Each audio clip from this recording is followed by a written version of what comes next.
What is up? This is Ed from Epic Wrestling with my review for the first Raw exclusive pay-per-view of the new era, Clash of Champions.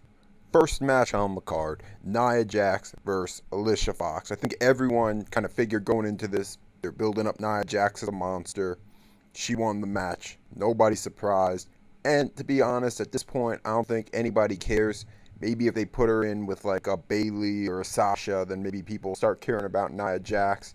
But yeah, they're just building her up as a monster for now. Second match, this is the first match of the main card. The New Day versus Anderson and Gallows. Overall, this was a pretty good match. There's some near finishes here or there. But, I mean, people figured that Anderson and Gallows would win this. A lot of people were thinking this. New Day have been champions for a while. But what winds up happening is Xavier Woods winds up hitting Carl Anderson in the face with a trombone. And then New Day connect with the Midnight Hour, pick up the win. They retain the tag titles. I mean, it's a good match, but, I mean, these guys are supposed to be faces. And last two pay-per-views, they basically had to kind of cheat to retain their titles. Like, I don't know why you book your tag team champions to look like trash. You'd think there'd be a better way for them to win, but I guess you're trying to save face for Anderson and Gallows. It's just weird booking, but overall good match. Next matchup, Sheamus versus Cesaro. Now let me say, this was a great match, great storytelling. There was one spot in the match. Well, there were a lot of like really painful looking spots, but there was one spot, super scary, where Cesaro jumped through the ropes, and from the camera angle that you were seeing it live, you thought, I mean, you could think, and I thought he landed directly on his head. And I'm just thinking like, oh my God. Like, I really hope this guy didn't just die. I hope I didn't just see someone like kill themselves. But looking at from another angle, it looked like he got a lot of shoulder. But man, this match was nuts. Just some of the spots they took on the ring apron and from the outside. The finish, I mean, they really took some crazy, crazy spots. And what wound up happening, the ref stopped the match on the outside. Just, they were too either tired or too broken to continue. And, I mean, in my eyes, this was a legit 4-star plus match. And I'm actually okay with this finish because they really put themselves through some tough spots. I think it would have been better if either Sheamus or Cesaro actually won the match.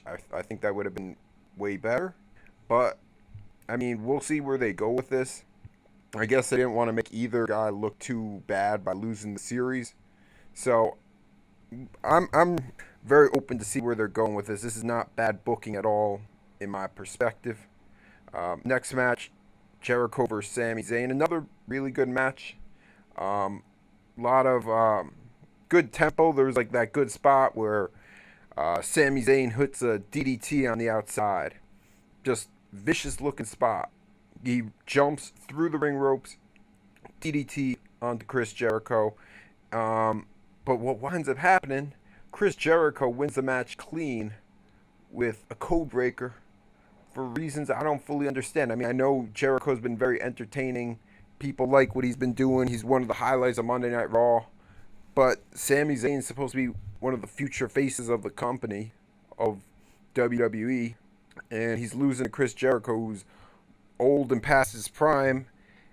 If you want to give Jericho wins versus mid-carders, I have no problem with that. But to give it against a guy like Sami Zayn, who could be a future champion within 6 months to a year easily, it's just not a great booking decision in my view.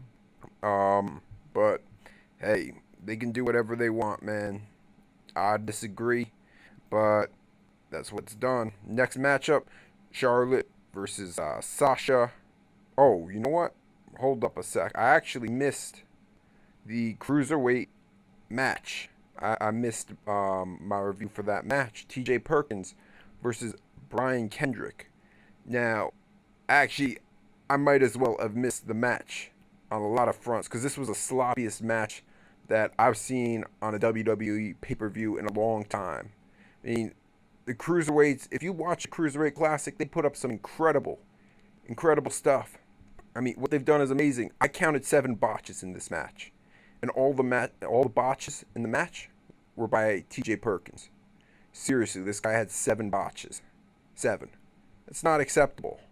And finally, eventually, T.J. Perkins wins the match with a leg lock. I guess you could say in a way he puts us out of our misery. And it's not even that the match was necessarily bad, to be honest, but there were just so many botches. You kind of felt bad for the guy on some level. But on another level, you're thinking this is supposed to be the best wrestling promotion in the world. It's just not acceptable. And if I were to book Raw tomorrow, I'd have T.J. Perkins lose the Cruiserweight title tomorrow. Like, no joke. It doesn't even matter who you put it on. And if he can compete in matches and not make too many mistakes and botches in matches, maybe in a month or two, give him back the title. But this was bad, man. This was not acceptable by WWE standards. And I have a lot of hope for the Cruiserweight division. I know it's going to be good. It's going to be great. But this was a bad showcase for the Cruiserweights. This match, T.J. Perkins, way too many botches. Next up, women's title match, Charlotte versus Sasha versus Bayley. Now, this was a really fun match. A lot of false finishes. A lot of people getting hit in the bank statement. Dana Brooke interfering with everything. I don't know about Dana Brooke interfering throughout the whole match to help Charlotte. Wasn't really fun. Better they just like ban her from ringside or something. Who knows? Maybe next pay-per-view, Raw pay-per-view, Hell in a Cell, maybe they'll have the triple threat again, banning Dana Brooks. But it was a good match. It was exciting because you didn't know who was going to win. But and Charlotte winds up winning with a big boot on Bayley. Could have been better finish, but the big boot. I mean, Bayley was distracted and then gets hit with a big boot. So, I mean, I get it. But, you know what? It was good, man. I liked the match. I found it it was probably the most compelling match of the night. You wind up getting invested. You start off in the match, it's like, okay, there's fun here, fun there. And then you kind of get more invested. They really told a great story in that match. Kudos to the women tonight. United States title match, Roman Reigns versus the champion Rusev. Now this matchup starts off kind of slow, little boring, not that fun. It kind of dawns on me as this match goes on, like Roman Reigns he's a pretty good worker in terms of like execution.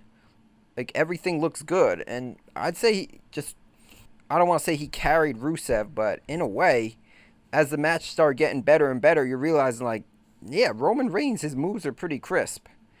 You can diss his mic work all you want, but he's not bad. And it kind of dawns on me in the middle of the match, like this is kind of more old school wrestling. You're not doing sunset flips and suicide dives all over the place, but it's good old school wrestling. You know, the first near finish of the match, and there were some super kicks like Rusev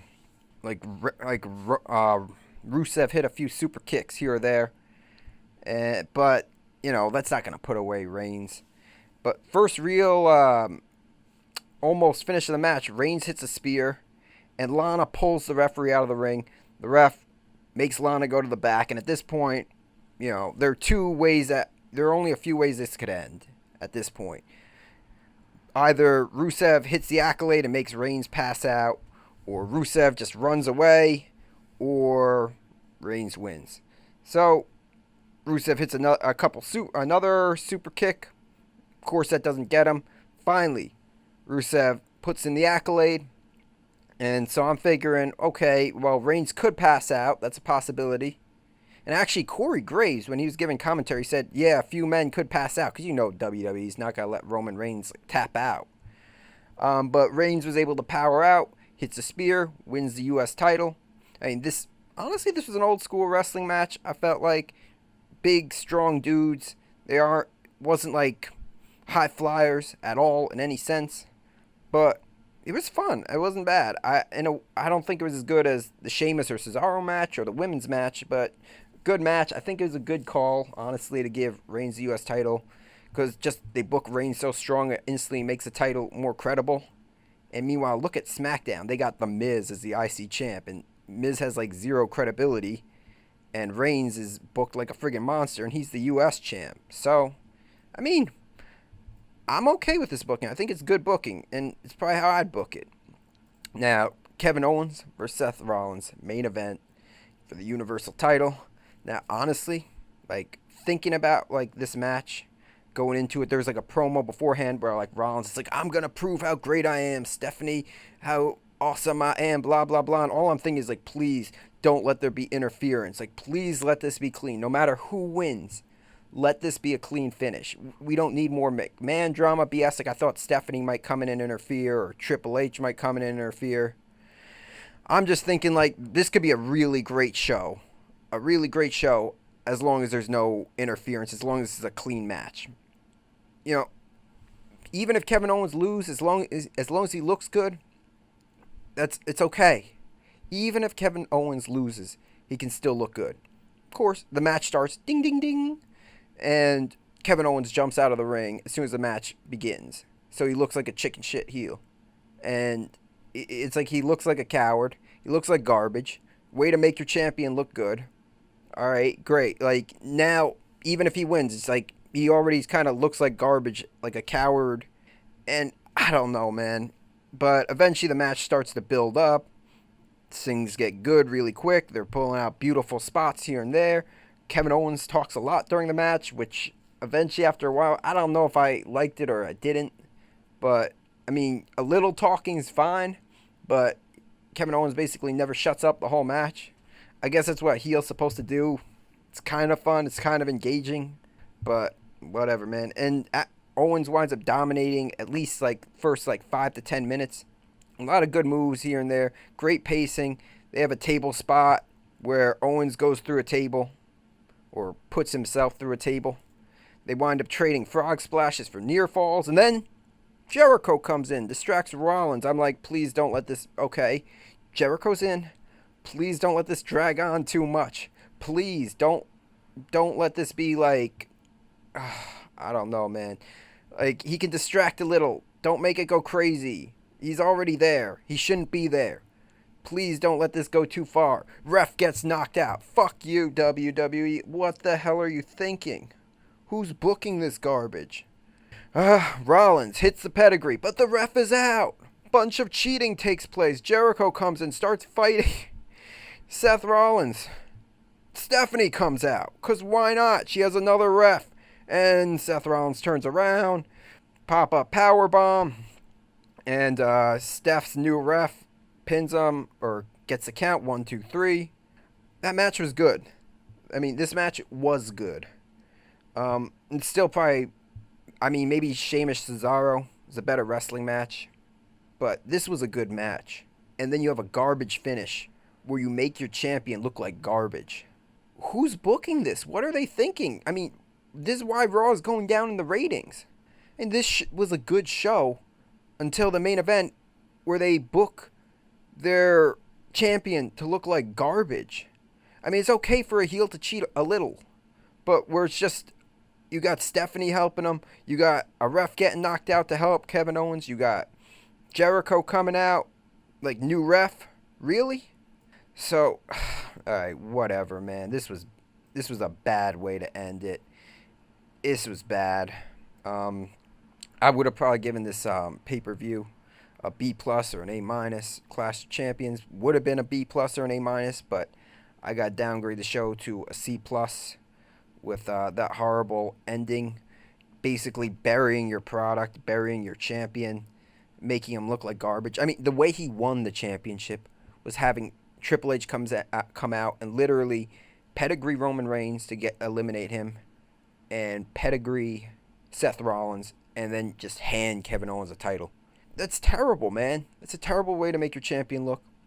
And then you proceed to do this, where you have 3 kind of interferences going on in order to get Kevin Owens a win. This was terrible. This was a terrible decision.